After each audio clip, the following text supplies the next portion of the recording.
Welcome to Tech Talks, Evolving Distribution. I'm Corey Hayes, and with me is Bill Rosado. Today, we're exploring how digital transformation is reshaping the distribution industry. That's right. From e-commerce platforms to CRM tools, we talk with industry experts about how distribution can embrace these changes and thrive in the ever-changing space. Whether you're just getting started or looking for new insights, we've got you covered. Today's episode is packed with information to help you navigate the digital shift. So let the tech talk begin. Hello, everybody, and welcome to another episode of Tech Talks Evolving Distribution. Corey Hayes alongside Bill Rosado. Bill, how are you doing today? Oh, it's a beautiful day. Beautiful day. It is sunny a beautiful and day. 63. That's a whole lot better than it was a few weeks ago. Sunny and 63 in January in the Midwest. I mean, it's beautiful. It's wonderful. You can't shake a stick at it. So we have a very special guest on today, Justin Kemper from Rubber Tree Systems, the president over at Rubber Tree Systems. Justin, how are you doing today? I'm doing good. I wish I lived in a different part of the Midwest, I think. So it is rainy and 32 here. So not as sunny as it would be if we're getting into that gray season, I think, as we have it. So in Ohio. But that's always fun. I think that we will send you our weather. It's just going to be a few days away. I think it is. I think that's how it works. Exactly. Yeah. So I hear that we get it from the west onward. Yeah. On our side. So, that's probably true. Well, thank you so much for jumping on today and having a conversation with us. We are full steam blowing. Tech Talks is full steam blowing into 2026. Really had a lot of fun shooting episodes in 2025. We were trying to get a little bit earlier, but just in the busyness of all the season, we had to push Justin back to 2026, and we're super excited that you're able to jump on with us today. So why don't you just take a few minutes, introduce yourself to the listener and what it is that you do, and then tell us a little bit about Rubber Tree Systems and just give us the rundown. Yeah. So thanks for having me on, guys. Good to see you again. So the holidays are over and wrapped up, and I was glad that I can finally participate. So, and then my name is Justin Kemper, Rubber Tree Systems. I've been with Rubber Tree for going on 20 years, will be this year in May. Wow. So I started about a month after the company was formed. So I've been there since the beginning. And most of my industrial career has been at Rubber Tree. I did a little stint at Dana Corporation in some R&D area for IT, and then got into coding and programming at Rubber Tree. And then now, after all the years, now they won't let me touch the code anymore. So not in there. More on the business acumen side of that. But it's been a very long journey. It's been really cool to see all the things over the years and kind of grow with the industry. I'm sure you've had different guests on and stuff that have a long standing, in industrial, and it's been really cool to kind of see it shape over the years. And when we're trying to get in the beginning, with Rubber Tree, it was, hey, you've got a BlackBerry, click and scroll. How do I get the most out of that, right? And so we were trying to develop with those, and then as smartphones evolved, and the rest of the industry did as well, and we had a lot of different things that happened in between. 2 different kind of recessions that kind of went through, and working through all of that, the pandemic, and it's just been a wild ride, and seeing how businesses have shaped and redone themselves over the years. So, and Rubber Tree helping pave the way in some sense for them along the way. So, we have a lot of suite of products. So it's very depends on what you're looking for and what the customer needs. That we can hopefully facilitate a solution to a problem that they have along the way. So. But so that's a little bit about me, and Before Bill tees you up for the first question here, I should have led off with this. This is the first time that I've been able to actually wear the T-shirt of who we have on. So if you're watching, I have my Rubber Tree T-shirt on. That's how excited I am, and that just goes to show any other guest that comes on. If you're listening, if you send me a T-shirt, I will wear swag it. is appreciated, right? Corey, swag is appreciated. Volumes. Yeah, we had so many of our customers really liked those t-shirts over the years, and we Oh, try to they're do cool great. designs. So Yeah. along the way, so appreciate that you're also getting to enjoy it. Yeah, it's fun. It's honestly one of the softest t-shirts I have. So I mean, it's great. That's what we go for. So That's right. If you're going to go for a t-shirt, go for a good t-shirt, right? Not a $5 exactly. t-shirt. Yes. Yeah, I don't want it to be. It doesn't need to be when I'm out, just to change the oil in the car, right? I want to be able to wear it, when I'm going, with a blazer on, right, and go out to dinner. That's the kind of classy T-shirt that we like to have over here at Rubber Tree. That's funny. So there you go. All right. Well, really interesting, right? That you brought up, and I find it because I was a guy that had a BlackBerry and had a new BlackBerry like every 4 months, right? Because it kept just changing. It is how technology has evolved, right? As long as Rubber Tree has been involved, and Aldridge the same way, right? Things have changed over the last few decades, right? Making that change, but it's created challenges, right? So can you give us a little bit maybe on the sales side, right? And some of the things you guys do to help. What are some of the challenges that you see out there? Yeah, in the beginning, it was more of it's really kind of continued that way in some fashion, across most of our product suites, is how do we get the data out, right? A lot of companies collect a lot of data over the years through their ERPs, and it's either hard to get out or, their business systems or whatever it might be. And that data is usually very informative, right? They're either having to call back in, to see their, what the status of an order is, right? Or they left the morning by printing off a whole bunch of documents into a folder, right? And then they headed out for the day, on the road. By the time they get to the customer, most of that data is stale, right? And then they're having to call back in to answer those questions. So really getting the most out of the data has always been our kind of key factor, and kind of what was Rubber Tree was built upon, right? Which is, how do we easily get it accessible and easy to navigate, right? Because again, when the industry that we service, right, is very reluctant to change, very reluctant to technology, at least in the past, right? We're seeing a lot new wave of it, of new bodies and people embracing the technology now over these last few years, which has been great to see. But yeah, in the beginning there, as I'm sure Aldridge had as well, it's like you got to really show what the worth is, because they're like, I'm doing everything right today, and what are you going to show me that I'm going to actually do better, right? And being able to say, hey, there's a lot of really good informative again data in there. A lot of some challenges we saw was our customers, like, they being able to answer the questions in front of the customer, right? Instead of having to come back and call somebody or call back or tell them, hey, the next visit I come in, then I'll have that data for you, right? Versus saying, hey, you want to know what your order is today? Oh, I can show you right here. Oh, it's going to ship in 2 days. We're just waiting on they come in for the vendor, or hey, I see your AR is over, and I need to collect on some of these invoices, because as a sales rep, I'm not getting paid until we get collection here. And so, well, just send me the invoice. And they can kind of do that through Rubber Tree. Over the years, we've developed that as well to kind of send that out. And I know that that's kind of a big thing, I think, that you guys probably see too at Aldridge with people going on the customer portal, right? And being able to navigate and get that information in front of them, right? It's very powerful and informative, and helps the customer do business better. And right. Really, that's what we've helped over in the BlackBerry scroll, like I pointed out. It was easy to navigate, right? It was at the end of the day, we were trying to say, well, you're already paying for this email platform that they're, on their phone, because that was, you're paying $50 a month just for to get email on their phone, because that's pretty much what the BlackBerry subscription. We can get more out of it, right? If maybe in the same phone you could see all your orders and everything coming in today, or all your sales for the year, and slice and dice. Even back then it was just hyperlinks, because it was click scroll down the day, versus touchscreen that we have today, and a lot of different GUI. But the same principle applies, of getting that in there and notifying them of changes or avenues in which they can be better. So hey, a margin of an order is way under that we normally serve. Being able to call up or get that insight right away to get that fixed has really been something that people have seen as far as something to be able to help with over the year. And again, I talked about, we went through a lot of those different 2008, kind of recession of the economy and all that kind of stuff. And we saw growth really that was where we finally started the first real large installation of Rubber Tree, because people were trying to do more with what they had, right? And it really helped along the way to see that data in there and kind of get that full picture of where we're seeing it, what's going on. And sometimes when we show people their data, like, well, this is wrong. And we're like, well, but that's what it is in your system. Like, oh, you're right, it is. We need to fix that process. And so it's helped them, also become just more efficient internally. Not even necessarily that it's us that's doing that efficiency, but it's at least facilitating the closer look, right, of data that they don't necessarily isn't on so many eyes because only maybe one person runs a report and that's the only person that looks at it, right?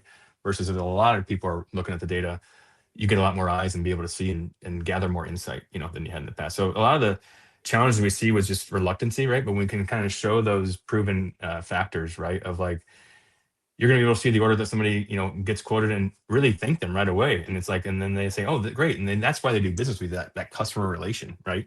Of, having that back and forth. And then, oh, well, what else do can you help me with, right? And that might lead to more opportunity and so on. Or, hey, do you have this in stock because I need to really get it right away, And if they don't have an e-commerce site, right, they need to be able to see that information to be able to present it back to them. But otherwise, if they have an e-commerce, then like with Aldridge, they can get those inventory visibility right away, which is great to do as well. So that's what I see over the years of that digital transformation has been just embracing that. We try to help them solve the problems that they have internally, and sometimes even shine a spotlight on maybe things they didn't realize were problems, right? Processes that they were just kind of fixing along the way, or somebody fat fingered something. It's like, well, you realize that fat finger on that, you didn't correct it, right? So now your bookings shows that you have, $2 billion and you're a, $20 million distributor. That seems like that doesn't math out right. And trying to bring that up and highlight it, has been great. So. Yeah, something I feel like, because Bill and I, we just like you, we travel around to trade shows all year long. We do a lot of different discussions, a lot of different presentations. And I feel like something we've been preaching all year long is make data accessible, make it available, make it visible, bring it to the forefront and find an easy way to show it to your customer. And I have, just like you said, I have heard it over and over again. Well, the data may not be right. The data that's in the ERP may not be right. So why would I want to show it? And I've told people to back up that preaching point, make another one. Well, don't settle, because what you're doing is you're discovering bottlenecks and you're discovering issues in your data. You should continue to want to grow that, and you should continue to want to make that better. Because if you don't, your competitors will, and they're providing smoother experiences internally and for their customer. And it's something that you're settling and not doing. You're gonna get edged out one way or the other, So make it accessible, and I it's a huge point. So I mean, on the fixing some of those issues, right? It helps them grow and helps them expand their business, because without that insight, if it is bad data, right, you're making other people are making decisions with that bad data. So let's fix that along the way. So to your point, that shouldn't be the reason to not move forward with something that might help you, right? It's a reason to maybe say, we should take grass and fix this, and then use this tool to help us fix this along the way, and then become a better company. One other thing that you said that I kind of like just to bring back to forefront here was, when times are tough, you're trying to figure out how to do more with less. What's the difference when times are great? You still should be looking at, here are solutions that can help us be more profitable and achieve more sales. And it's a tool, it's an investment in your success. And take it, don't wait for the pandemic to come to tell you got to figure it out. Figure it out now, right? Look for experts. I mean, Justin's a legend. He's been here in the industry for a long time. You got to talk to people like that to find out, hey, what can really help us? To your point, you're exactly right, Bill. It's like, if you have something in place, and then when that next, call it an opportunity, right? It might be a recession or something like that, but that could be an opportunity for you, because you already have the systems and motions in place to really benefit. You're already benefiting when the good times are there. That shouldn't decrease when the bad times. It's more of now I can more be focused, right? I can actually leverage what I've got in front of me and be more efficient than the person next to me, because now they might not have that tool or those, technologies in place, right? And now they're trying to scramble to catch up, but now they don't have the resources to buy it, right? Because it's not in their company ethos, right? To actually use it and go forward. So we see the growth there, but it's weird, because it's like, this is typically the time where you think people will be cutting back, and that's where they really need to focus in, because they're trying to, get over somebody else in their same industry who's probably already got something in place, right? So we always tell people, we get waiting, but don't let the don't let perfect be the enemy of good, right? We always tell that to people, like when you're getting things out the door, right?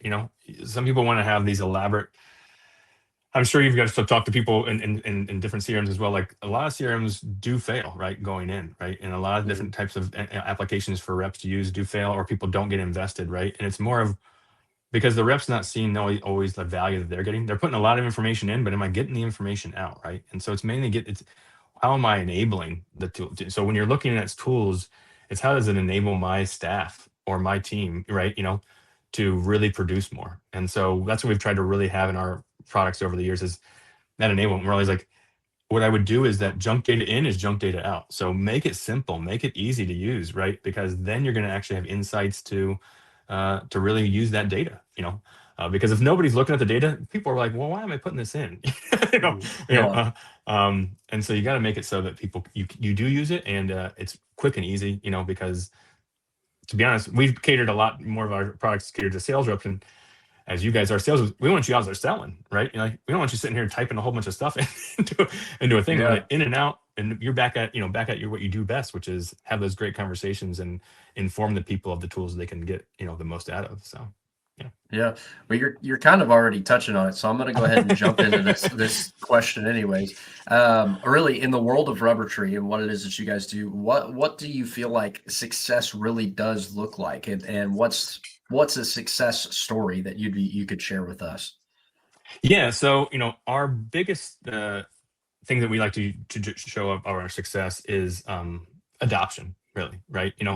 Is adoption on the product and trust. Because a lot of things that people don't, when they implement a product and stuff, they don't know if they can trust it, right? They don't know if they can trust this data that they're looking at. It hasn't been validated. We really lean into that trust, right? And so we need people to really know that the data they're looking at is the accurate data. Now, it was pointed out earlier, Corey, like it could be where that data needs to be fixed internally because we're putting bad data in, right? But that is what's happening, and you need to fix that so that they at least know what I'm looking at is real. And that's the biggest thing. Like, is this real? Is what's in here the correct? And if it's not, they need to know. They know that they can go internally and say, somebody needs to fix this because I'm looking at it right here and it says this, right? And they're like, yeah, that's not right. So I think that's the biggest thing for the successful product is the engagement. And that, like I said, giving enablement tools are the reps that really use Rubber Tree all the time is, they benefit from the information access, right? Yes, we have CRM in there, and yes, they can put data in there and people can gain insight. You can, help keep up with customers, but they're also getting data out. It's getting questions from, the customer answered, and they're able to really be more successful when they're out on the road, right? Or even in the office. But, our system is really designed to be engaging with them wherever they're at. And so they can kind of grasp on that and really just go with it, right? So successful is there, and the ease of use. So trust, ease of use, and enablement, right? Because we really strive on not making things overcomplicated, right? We want to make it simple, want to make it easy, because that's when you get high adoption, because it doesn't take too long for somebody to get in there and know exactly where to go, and it's very intuitive to use. And a lot of our products all come with kind of turnkey stuff turned on, right? So it's like they're not coming in having to regenerate a whole bunch of stuff. They come in and they're like, I can get the ground running day one, right? I've got all these reports, I've got all this data information already categorized for me, already ready to go, and I can tweak it and enhance it to my, customization if I need to, but I also don't have to if I don't want to, right? I don't have to put more burden on the user that's coming in to say, now you got to set all this up, right? It's like, no, it's already ready for you, right? We got your data out, and your end user's like, good, I'm ready to go, So we help getting that quick ROI from Rubber Tree because we get it off the ground very fast, right? And so get people out there and using it. So successful is just, again, that trust, the enablement, and really being able to push forward, what they can do when they're out there. So I think that they just trusting the teams that bring it to you, and trust that they put that data and reconciled it with you. It's a big thing that a lot of companies kind of miss along the way. Sometimes there's too many people in a project, right? And you really need to kind of get the key players, right? And really focus on that. And so you're not muddling, right? Because if we're waiting on somebody, or somebody already thought they did something, things get really wires get crossed, and then the project kind of stalls, or nobody knows who's supposed to be doing something next. So as we make it easy to use on our own product, we also make the projects very easy and simple and intuitive to run out too, because Just tell us who needs to be there. We only need a couple things from you. We'll get this rolling, and then we'll get it out the door, right? So, and that's so important, right, Justin? Because sometimes they came off this ERP implementation, right, and they spent all these hours and time trying to fix this and fix that, and for Rubber Tree Systems, right, for Rubber Tree, and also kind of what we do too. Corey and I just talked about this a week ago. It is that MVP, right? Yeah. Most viable product, how quickly you can get out there to get that ROI. Everybody wants to know about the ROI, right? Well, you're killing it by dragging out a project for so long, right? How can we get out there and start getting that return on investment immediately? Yeah. I mean, when I look at, when we're trying to solve problems typically, right, for a customer, and they bring up saying, hey, I'm losing, X amount a year on either churns or, errors in some orders, or just not selling, to the maximum capabilities. I'm like, okay, well, so you're saying you're losing X amount of dollars, right? If we work it out into a per month thing, every month we keep delaying this project, you're essentially telling me that you're losing that out the door again, that out the door again. Like, let's get this going. Like, that you're going to start that savings right away. And like you said, Bill, get that ROI kicked off more quickly, right? As long as we don't, keep this project being delayed. But I know that a lot of people have been burned, right? And it's trying to get over those hurdles sometimes when they have an IT project or any project in general out the door. Yeah, an ERP implementation. As we all know, of both of our products, deal with ERP integrations, and the first thing when people is like, "Well, I'm going on a new ERP," I'm like, "Is this the first go live date they give you, or the fifth one?" Because the fifth one, I think we're getting close. It's finally now. I think we're over that, turning that corner. But if this is just your first go live date, we'll talk to you again in another 6 to 8 months. That's probably when it's more realistic that you're going to be like, "Oh no, they," and then it's come that month again, they're like, "Yeah, they're pushing it out." It's like, yeah, this isn't our first time going through this. But we're not, but to kind of hold their hand, like, but we're not going to be that way. So when you're ready to go, right, we'll be ready there as well with you, right? And we've gone through this, so we know that pain and hassle. So that's why we try to make it real simple and easy, like you said, Bill. But it is, sometimes that hurdle is like, "Oh, I don't want to pull the trigger." It's like, well, the longer you wait, you've already told me that you're burning all this money. Like, let's get this going so you can stop that hemorrhaging, or at least start to rebuild, some of those losses that you're seeing. So. All right, so the toughest question we're going to ask you, right, of this whole thing is, so what's that one big tip, right? In your case, right, what's that message that you would put on the front of the Rubber Tree T-shirt, right, that you want distributors to know? So when they're marketing on a journey, like it says there, I would say you got to go in knowing that you can trust the team that you're putting together internally, as well as the team you're about to engage with, right? Do your homework, right? Make sure that you get, references, right? See how it's gone in the past for people. We love you to take our word for it, and hopefully that is, always golden. But we know that you need to have that back and forth. And in this industry, everyone talks to each other, right? Go talk to your colleagues, from other companies, or in the same type of business, or avenue, or sectors, that you're in, verticals. It's just like that. We have been so successful, and I think the auditors can feel the same way here. It's like word of mouth has been the biggest thing for us, right? And I think it's because people can trust in what we say is what we're going to do, right? And sometimes we're not going to do what you want us to do, but we let you know that. And just so you know, like, I'm not always going to bend over backwards, to do this thing, because we don't think it's beneficial to you or to us, right? And it's just keeping that trust, back and forth, of saying that, okay, they're not going to do everything under the sun, but when they do say they're going to do something, I know they're going to do it, right? Because that's right.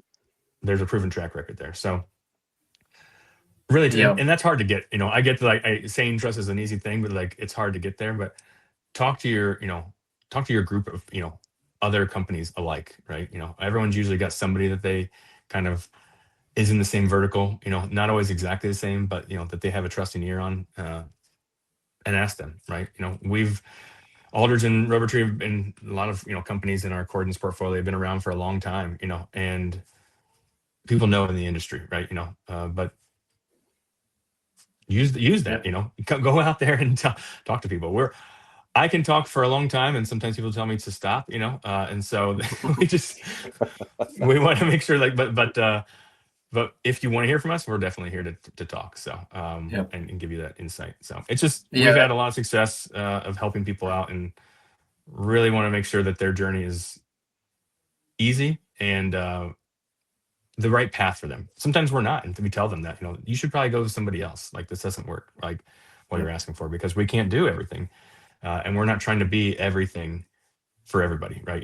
We service industrial, we're servicing, distribution, and that's where we can help the most. So I think that's awesome, and I think that's powerful, because we did a case study earlier. It may have even been 2024, not 2025, but we did a case study, and the client made the statement, "We have learned that when Aldrich says no, there's a reason for it, and we've learned to trust that." And I've heard from a multitude of distributors how much they enjoy their experience with Rubber Tree. So I'm sure that they would say the same thing. And I think that there's people may not look at it this way, but I think that there's a lot of trust building when a partner says, "No, we're not going to do this because of XYZ reasons." That in turn builds a lot of trust, and you gain an understanding of where our lanes are and what the partnership is. And I think that that's a powerful thing. So, and it's not to say that things can't change over time, but if everything we do was a fire, right, we'd never be able to help build the products for everybody to use, right? We just we service a lot of customers now, so you have to really focus on what is good. But again, we really take that feedback from our customers internally, and so just because we said no today doesn't mean we're still not thinking about it. It just means that it's something we can't facilitate, and we want to make sure that you're not giving false hope, right? That you're saying like, "Hey, well, you said this 6 months ago and it's still not here." It's like, no, we said we think about it, right? And so maybe we should just told you, it's not going to happen right now, but we'll let you know if it does change, right? Along the way. So, but well, I appreciate having me on, guys. So Justin, thanks for jumping on. Thanks for taking the time. Bill, any final thoughts or questions you want to end with? Well, I really appreciate your time, Justin, and I really appreciate what you've done for the industry. I don't know everybody realizes, right, of what you've done as far as to help build Rubber Tree, and how you guys have served so many distributors. So I really appreciate all that. Well, I appreciate it, Bill, and thanks for the kind words. And I mean, there is a kind of a philosophy. We always we're servicing the customer, right? Without the customers, we wouldn't be here, right? So it is always coming back to making sure that we can help give them the best experience possible. So that's just kind of how we look at it. Yeah. Well, last question I'll ask you, Justin. If I'm listening and I wanted to learn more about Rubber Tree, where can I go? What can I look up? Where can I go to learn more about Rubber Tree? RubberTreeSystems.net is the best place to go. It has information on our suite of products that we offer. We've kind of collected some, different products along the way that are also been well known in the industry for a long time to help us kind of just keep that Rubber Tree brand. And we hopefully have done a good job of facilitating the customers that have come along with us in doing so. But RubberTreeSystems.net would be a great place to go, and we'd love to hear from you. I see everything coming in as well, so mention my name and I'll try to stop by on a demo if you put one in. So all right, well, we appreciate you jumping on today, and anybody who's come on listening, we appreciate you taking the time to listen to the conversation. Thank you for joining another episode of Tech Talks Evolving Distribution. Remember, episodes come out the first and the third Thursday of every month, so be on the lookout. Go ahead, subscribe, jump on, see when the next episode's coming out, and we will see you next time here at Tech Talks. Thank you. Thanks, John. And that's a wrap for today's episode of Tech Talks Evolving Distribution. Thanks for tuning in. And we hope you've gained some valuable insights on how to embrace digital transformation and stay ahead in the distribution industry. A special thanks to our sponsor, Aldrich Web Solutions, for supporting this podcast. With over 20 years of experience, they've been helping distributors win online and maximize their digital presence. Be sure to check them out if you're ready to take your business to the next level. And if you enjoyed the episode, don't forget to subscribe, rate, and leave us a review. And of course, share this with anyone who could benefit from this conversation. We'll be back next time with more expert insights. And until then, keep evolving and embracing change.